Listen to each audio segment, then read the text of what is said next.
કૃષ્ણનું દિલ પીગળી જાય, નહીં જાઉં રાધા, તું નહીં જાઉં, તને મૂકીને ક્યાંય નહીં જાઉં, રાધા નહીં જાઉં. કથા અટકાવો, 2 મિનિટ નામ કીર્તન, કથા અટકાવો.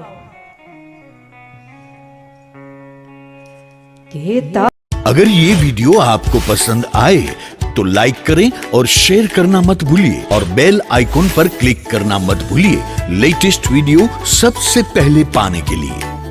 કૃષ્ણ ભગવાને જ્યારથી જન્મ લીધો છે ત્યારથી બધાને આંસુ આપ્યા છે, અને પ્રેમ આંસુ સિવાય બીજું કાંઈ આપતો જ નથી.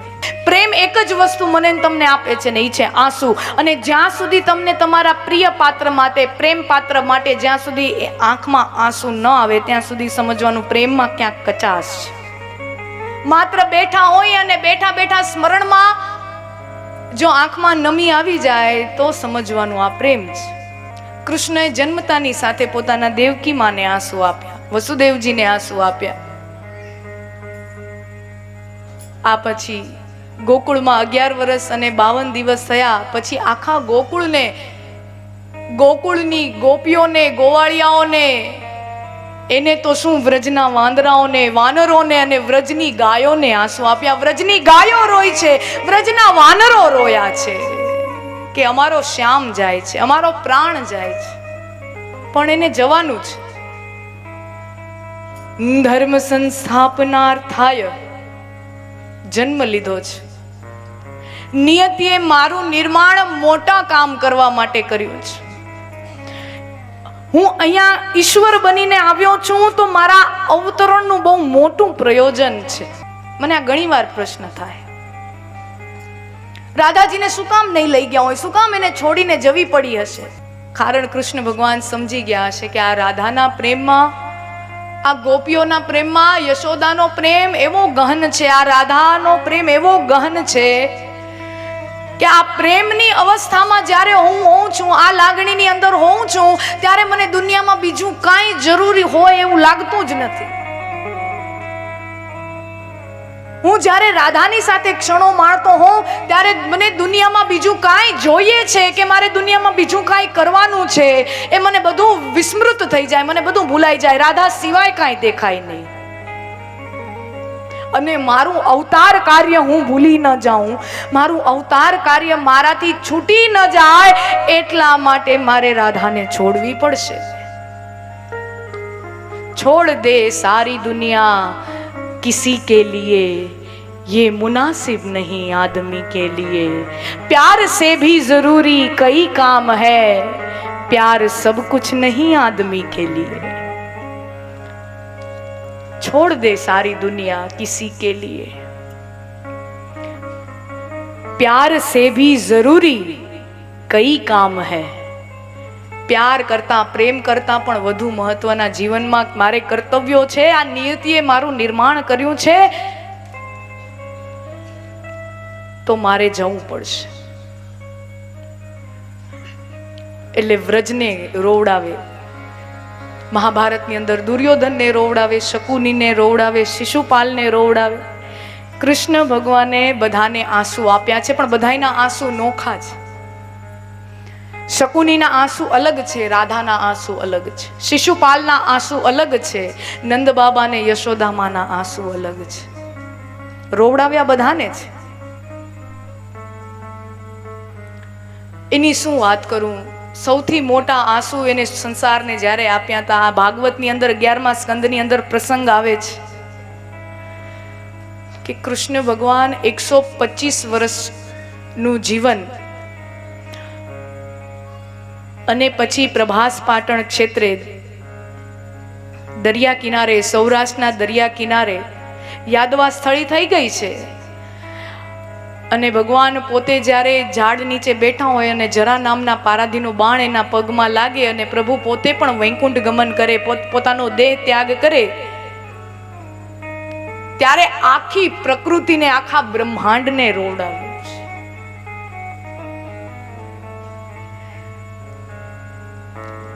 એ મૃત્યુના સમાચાર, અત્યારે તો આપણે બધા સમાચારો એકબીજાને આપવા હોય તો ફેસબુક હોય, ટ્વિટર હોય, બરાબર, ઈમેલ કરી દઈ, વોટ્સએપ કરી દઈ. પણ આ જગતનો બાપ આ જગતમાંથી ગયો, આ સમાચાર બધાને પહોંચાડવા કેમ? અને ત્યારે ઈ બીડું ઝડપ્યું સાહેબ હિરણ નદીએ, સૌરાષ્ટ્રની હિરણ નદીએ ઈ બીડું ઝડપ્યું કે આ સમાચાર હું પહોંચાડીશ. પણ ઈ તો હિરણ નદી કેટલી અવળી કમથી નદી, દુનિયા આટલી મોટી અને મારું ગજું આટલું, આ બધે હું કેમ પહોંચાડું?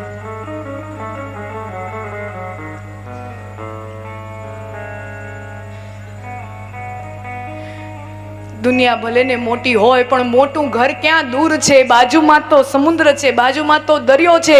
હિરણ ઉતાવળી થઈ અને ટાગોર લખે છે, ટાગોરના કવિતાઓમાં આ લખેલો ભાવ છે.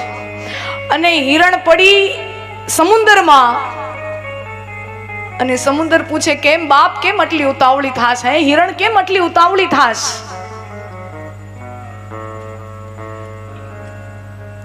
તો કે સમાચાર જ એવા છે, આપણો બાપ ગયો, આપણો કૃષ્ણ ગયો, આપણો નાથ, આપણો માલિક ગયો. અને જેવા શબ્દ સંભળાણા કૃષ્ણ ગયા એવા સમુદ્રના પેટમાં આમ ફાળ પડી, સમુદ્રના પેટમાં આમ ફાળ પડી, સમુદ્રને આમ દાજ લાગે, એનું પેટ ઉકળવા માંડે અને એમાંથી વાદળાઓ બંધાય. કવિ ટાગોરની કલ્પના તમે જુઓ, એમાંથી વાદળા બંધાય. પેલું વાદળું આમ દ્વારિકામાં ગોમતીમાં પડ્યું, બીજું વાદળું આમ યમુના કાંઠે પડ્યું.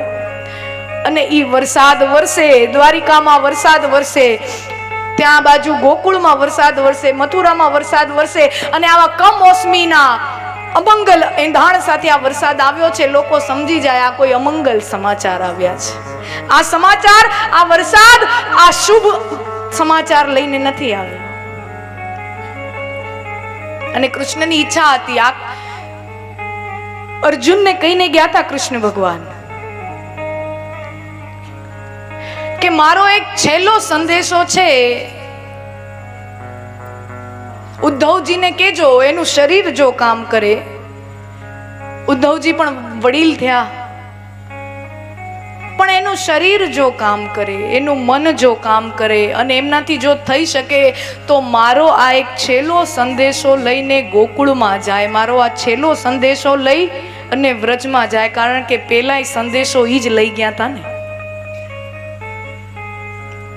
અને અર્જુન ઉદ્ધવજીને કહે છે, આપણો બાપ ગયો, કૃષ્ણ આપણી વચ્ચે નથી. ઉદ્ધવજીને થયું આ સમાચાર હું ગોકુળના લોકોને કેવી રીતે આપું? આપણા કૃષ્ણની ઈચ્છા છે ને, છેલ્લી ઈચ્છા છે તો આપણે પૂરી કરવી પડશે ને. કૃષ્ણ પ્રત્યે આટલી મમતા છે, આપણા સખા પ્રત્યે એટલી મમતા છે, તો એ છેલ્લી ઈચ્છા તો આપણે ગમે તેમ પૂરી કરવી પડશે.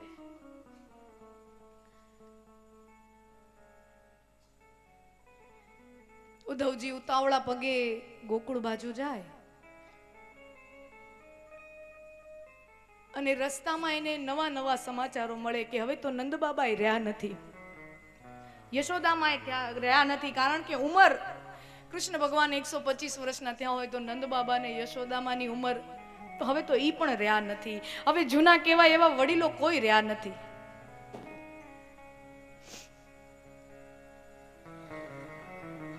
રાધાજી છે, અમુક ગોપીઓ છે, ગોવાળિયાઓ છે ને હવે નવી પેઢીઓ છે.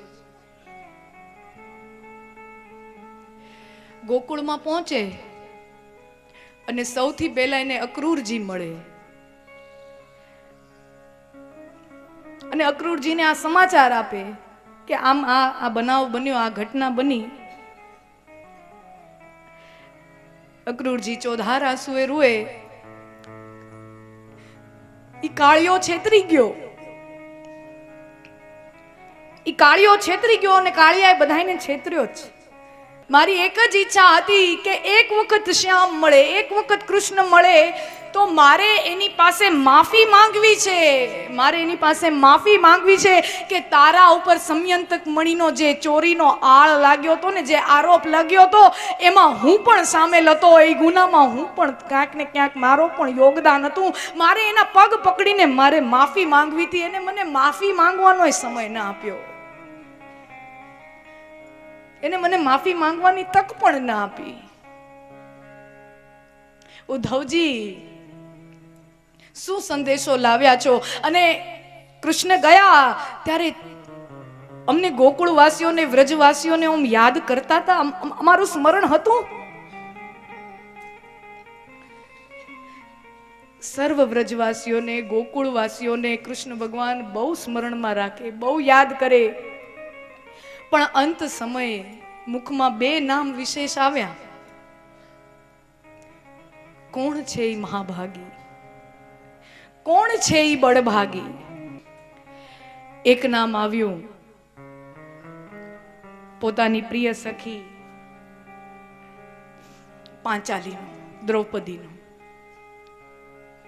દ્રૌપદીએ કૃષ્ણ ભગવાનને રોવડાવ્યા છે. જ્યારે દ્રૌપદીના 5 બાળકો મરી ગયા, 5 સંતાનો મરી ગયા ને, ત્યારે દ્રૌપદીએ કૃષ્ણ ઉપર પ્રશ્ન ફેંક્યો છે, એના ઉપર પ્રશ્નાર્થ લગાવ્યો છે. આખી જિંદગી જેની વહારે ઊભા છે, જેની પાછળ જ ઊભા છે, ખભે ખભો મિલાવીને એના એક એક કામ કર્યા છે, એ દ્રૌપદી આજે કૃષ્ણ ઉપર આરોપ મુકાવે છે કે મારા 5 સંતાનો મરી ગયા, એમાં હે નિયંતા તારો હાથ તો નથી ને? મારા 5 સંતાનો મરી ગયા, એમાં તું તો ક્યાંક નથી ને? કોણ બોલે છે આ? કૃષ્ણ ભગવાનને થયું કોણ આ બોલે છે? આ વાત બોલે છે કોણ? મેં જેને 999 આપ્યા હતા ઈ આ બોલે છે? મેં જેને 999 ચીર પૂર્યા હતા ઈ દ્રૌપદી મને ટપકો આપે છે? તેદી પિતાંબરીએ મોઢું ઢાંક્યું કૃષ્ણ, પણ ગમ ખાઈ ગયા, બોલ્યા નહીં. તો દ્રૌપદીએ કૃષ્ણને રોવડાવ્યા. અંત સમયે કૃષ્ણના સ્મરણમાં દ્રૌપદી છે. અને બીજું નામ તો કે બીજું નામ કૃષ્ણના પ્રાણ રાધા. કૃષ્ણના હોઠ પર રાધા નામ આવી અને કૃષ્ણ ભગવાનની આંખો મીંચાઈ હતી. અધરો પર રાધાનું નામ હતું. છેલ્લી વખત રાધા છે? અક્રૂરજી પૂછે, ઉદ્ધવજી પૂછે રાધા છે? હા રાધા છે.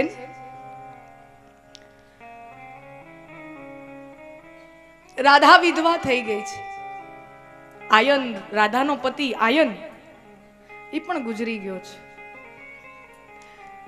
રાધા વિધવા થઈ, રાધા વૃદ્ધ થઈ, પણ ઘેલી થઈ ગઈ છે, પાગલ થઈ ગઈ છે. રાધા વિધવા થઈ પણ છતાંય સિંદૂર ભૂંસતી નથી. વિધવા થઈ છતાંય ચંદનનો લેપ લગાડે. વિધવા થઈ છતાં પણ સુહાગનનો શણગાર કરે. પાગલ થઈ ગઈ છે, ઘેલી થઈ ગઈ છે.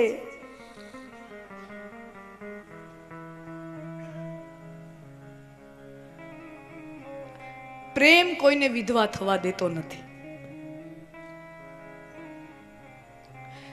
પ્રેમ કોઈને વિધુર થવા દેતું નથી. પ્રેમ કોઈને વિધવા થવા દેતું નથી. પ્રેમ કોઈને ઘરડું થવા દેતું નથી. પ્રેમ કોઈને વૃદ્ધ થવા દેતું નથી. નિત્ય યૌવન પ્રેમનો સ્વભાવ છે. પ્રેમમાં વિધવા થવાની છૂટ નથી, એમાં વિધુર થવાની છૂટ જ નથી. રાધા આવી અને જોવે, વર્ણન તો કર્યું હતું કે ભાઈ વૃદ્ધ છે પણ એવી યુવાન દેખાય. અને ત્યારે ઉદ્ધવજી રાધાને પોતાની પાસે બેસાડી અને કહે, દેવી એક સમાચાર લાવ્યો છું, એક સંદેશો લાવ્યો છું. તો કે તમારું કામ તો સંદેશા આપવાનું જ છે ને, પેલા તમે જ સંદેશો લઈ આવ્યા હતા, આ વખતે તમે કાંક દિલ તોડવાના હશો. ત્યારે પણ તમે હૃદય ભંગ કર્યું હતું, હવે આજે પણ તમે હૃદય ભંગ કરશો. તમારાથી બહુ બીક લાગે ઉદ્ધવજી.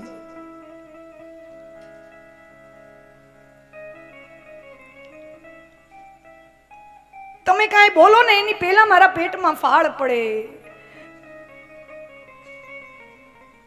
આપણે કાલિંદીના ઘાટ પર શિલા છે, ત્યાં જઈને બેસીએ. કાલિંદીનો સહારો મને હોય, તમે ધીરે ધીરે જે પણ સંદેશો લાવ્યા હોય મારું હૃદય એક વખત તૂટ્યું છે, આ હૃદય તૂટેલું પડ્યું છે, હવે તમે જીરવીને ધીમે ધીમે જે પણ સંદેશો આપવાના હોય આપજો. ઉદ્ધવજી અને રાધાજી કાલિંદીના ઘાટ ઉપર જે કાળમીઠ પથ્થર હોય એની પાસે પહોંચે અને પથ્થરમાં મોરપીંછ ખોસેલું હોય. કૃષ્ણ ગયા ત્યારે કૃષ્ણ ભગવાન રાધાજીને વાંસળી આપીને ગયા અને એક મોરપીંછ આપીને ગયા. રાધાજી કહે, એ મોરપીંછ મેં આ શિલામાં અહીંયા ટેકવીને રાખ્યો છે. આ કૃષ્ણની યાદ છે, કૃષ્ણની સ્મૃતિ છે. અને આ શિલા એ જગ્યા છે, આ પથ્થર એ જગ્યા છે કે જ્યારે વ્રજ છોડતી વખતે કનૈયો મને છેલ્લી વખત મળવા આવ્યો હતો. આ જગ્યા છે કે જ્યાં કૃષ્ણ મને છેલ્લી વખત મળવા આવ્યો હતો. અને ત્યારે ઉદ્ધવજી કહે છે, રાધા દેવી, કૃષ્ણ આપણી વચ્ચે નથી. અને ત્યારે ઈ કૃષ્ણ આપણી વચ્ચે નથી ઈ સાંભળીને રાધાની સ્થિતિ શું થઈ હશે એની કલ્પના, એનું વર્ણન, એની કથા કરવી મારા માટે શક્ય નથી. એની પાસે એનું વર્ણન કરવાના શબ્દો મારી પાસે નથી કે ઈ સાંભળીને રાધાની શું સ્થિતિ થઈ હશે. રાધાજી તૂટવાની અણીએ પણ પોતાની જાતને સાચવીને ઉદ્ધવજીને કહે છે, કારણ કે હું હવે આ વ્રજની વડીલ છું. આ આખું વ્રજ મારા ખોળે બેઠું છે. હું જો અત્યારે ધીરજ ખોઈશ, હું જો અત્યારે સંયમ ખોઈ બેસીશ, હું જો મારા મનનું કાબુ ખોઈ બેસીશ તો આ વ્રજવાસીઓને કોણ સાચવશે? આ ગોકુળવાસીઓને કોણ સાચવશે? પ્રેમ છે ને બીજાનું ધ્યાન બહુ રાખે. પ્રેમ બીજાનું ધ્યાન બહુ રાખે. જેને જેને પ્રેમનો અનુભવ થયો હોય ને એ બીજાની લાગણીનો ક્યાંય ઠેસ ન પહોંચે, એને ક્યાંય એનું ધ્યાન બહુ રાખે.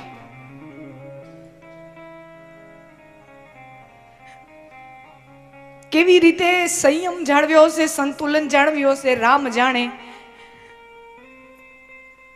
અને ત્યારે રાધાજી ઉદ્ધવને કહે, ઉદ્ધવ તમે ભલે કયો કૃષ્ણ આપણી વચ્ચે નથી, પણ જો આ શિલામાં ખોસેલું મોરપીંછ અહીંયા હોય, જો આ કાળમીઠ પથ્થર અહીંયા જ હોય, અને જો આ ગિરી પર્વત પણ અહીંયા જ હોય, તો મારો કૃષ્ણ પણ અહીંયા જ છે, એ ક્યાંય ગયો જ નથી.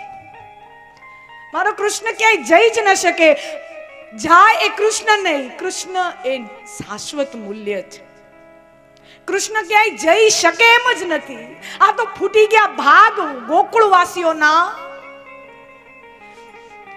કે કૃષ્ણ જ્યારે 11 વર્ષનો થયો ને મથુરા ગયા ત્યારે કૃષ્ણ ભગવાન નંદ બાબાના, યશોદા માના પાસે આજ્ઞા લેવા જાય કે માં મને મંજૂરી આપ, રજા આપ, મારે જવાનું છે. આ તો બધાએ રજા આપી, નંદ બાબાએ રજા આપી, યશોદા માએ રજા આપી, ગોપીઓએ રજા આપી. એ લોકોના ભાગ્ય ફૂટી ગયા, એને રજા આપી તો કૃષ્ણ નીકળી ગયો. મેં તો મારા કૃષ્ણને રજા જ ક્યાં આપી છે? મેં તો મારા કૃષ્ણને મારી પાસેથી ક્યાંય જવાની છૂટ જ નથી આપી, તો મારો કૃષ્ણ જાય જ ક્યાં? ઈ જ્યારે છેલ્લી વખત મને આ કાળમીઠ પથ્થર પાસે મળવા આવ્યો ને, રજા લેવા આવ્યો મારી પાસે, ઈ શિલા ઉપર બેઠા, હું એમના પગ પાસે બેઠી. આખા ગોકુળ ગામની રજા લઈને આવ્યા છે, હવે મારી છેલ્લી રજા લેવા માટે આવ્યા. અને કૃષ્ણ તો કૃષ્ણ છે. ધીરે ધીરે હું દુઃખ જીરવી શકું એ રીતે મને કહે કે રાધે, મારે હવે જવાનું છે. રાધે, મારે હવે ગોકુળ છોડીને, તમને છોડીને મારે જવાનું છે. યદ્ગત્વા ન નિવર્તન્તે. આગળ જઈને મારે અર્જુનને ગીતામાં આ બોધ આપવાનો છે. યદ્ગત્વા ન નિવર્તન્તે. કે જે જાય છે એ ફરીથી પાછા ક્યારે આવતા નથી. તો આ વાત મારા પર પણ લાગુ પડે છે. રાધે, હું અહીંયાથી જાઉં અને કદાચ પાછો ન પણ આવું. રાધે, હું પાછો નહીં આવું, જઈશ, પાછો નહીં આવું. તને જવું છે ને કાના, તું જા. તારે બહુ મોટા કામ કરવાના છે ને, તને હું નહીં રોકું. તને હું નહીં રોકું, તારે બહુ મોટા કામ કરવાના છે ને, તું જા. પણ છેલ્લી વાર મને તારા પગ પકડીને એકવાર રોઈ લેવા દે. તું જા, પણ મને છેલ્લી વાર તારા પગ પકડીને રોઈ લેવા દે. અને પછી મેં કનૈયાના પગ પકડ્યા અને મારા લાગણીના બધા બંધો છૂટી ગયા. જે સંયમ જાળવીને રાખ્યો તો, સંતુલન, જે લાગણીનો બંધ બાંધીને રાખ્યો તો, એ બંધ તૂટી ગયો. અને રાધિકાજી ધ્રુસકે ધ્રુસકે રૂએ. રોતા જાય, કૃષ્ણના પગ વધુ કસીને પકડે, વધુ કડક પકડે. જેમ જેમ રોતા જાય એમ પગ એના વધુ દબાવતા જાય અને કૃષ્ણ એના હાથમાંથી પોતાના પગ છોડાવતા જાય. રાધા એમ વધુ પગ પકડે, રોવે અને કૃષ્ણનું દિલ પીગળી જાય. નહીં જાઉં રાધા, તું નહીં જાઉં, તને મૂકીને ક્યાંય નહીં જાઉં. રાધા, નહીં જાઉં, નહીં જાઉં, ચૂપ થઈ જા, નહીં જાઉં. અને પછીથી મારો કૃષ્ણ મને છોડીને ક્યાંય ગયો જ નથી. પછીથી મારો કનૈયો મને છોડીને ક્યાંય ગયો જ નથી. આ તો ફૂટી ગયા ભાગ વ્રજવાસીઓના. એને કૃષ્ણને જવાની રજા આપી. મથુરા છોડ્યું, ગોકુળ છોડ્યું અને મથુરામાં ધનુષ્યાગની અંદર કંસનો ઉદ્ધાર કર્યો, કંસને માર્યો.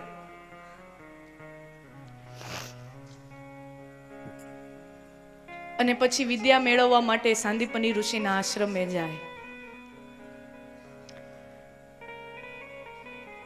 કથા અટકાવો, 2 મિનિટ નામ કીર્તન, કથા અટકાવો.